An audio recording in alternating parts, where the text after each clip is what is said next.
Sveiki! Šiame vaizdo įraše parodysime, kaip pridėti naują įmonę prie savo ADS Consultancy paskyros. Procesas yra paprastas. Tiesiog atlikite šiuos veiksmus. Pirmiausia, spustelėkite skirtuką Mano paskyra. Kairėje pusėje skiltyje Prietaisų skydelis pasirinkite Companies. Tada dešinėje ekrano pusėje spustelėkite mygtuką Pridėti įmonę.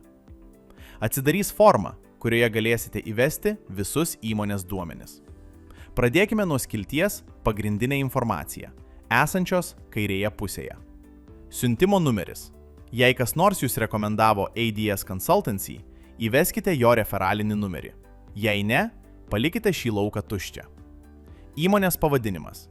Įveskite oficialų registruotą įmonės pavadinimą. Prekybinis pavadinimas. Jei įmonė veikia kitų prekybinių pavadinimų, įveskite jį čia. Jei jis sutampa su įmonės pavadinimu, tiesiog pakartokite jį. PVM. Mokėtojas arba ne. Naudokite šį jungiklį, kad nurodytumėte, ar įmonė yra PVM mokėtoja. Įjunkite, jei moka PVM, arba palikite išjungtą, jei nemoka. PPS. Mokesčių. PVM numeris. Įveskite įmonės PPS mokesčių arba PVM identifikacinį numerį. Ar tai UAB.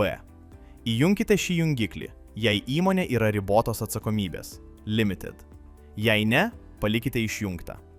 Įmonės atidarymo data. Pasirinkite datą, kada įmonė oficialiai pradėjo veiklą. Įmonės uždarymo data.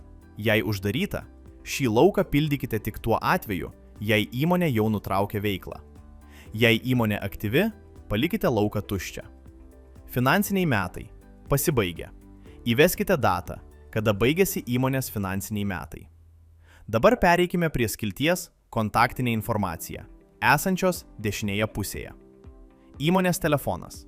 Įveskite aktyvų įmonės telefono numerį. Įmonės elektroninis paštas. Įveskite oficialų elektroninio pašto adresą naudojamą komunikacijai. Gatvės adresas. Įveskite gatvės pavadinimą ir pastato numerį. Miestas. Įrašykite miestą, kuriame yra įmonė. Apskritis. Įveskite apskritį arba regioną. Šalis. Pasirinkite tinkamą šalį iš išskleidžiamojo sąrašo. Airijos pašto kodas. Įveskite įmonės pašto kodą arba Air Code. Galiausiai slinkite žemyn iki lauko Verslo veikla. Čia trumpai aprašykite, kuo užsiima įmonė. Pavyzdžiui, jei įmonė teikia apskaitos ir finansinės paslaugas, galite įvesti apskaitos, mokesčių konsultavimo ir verslo paslaugų įmonė.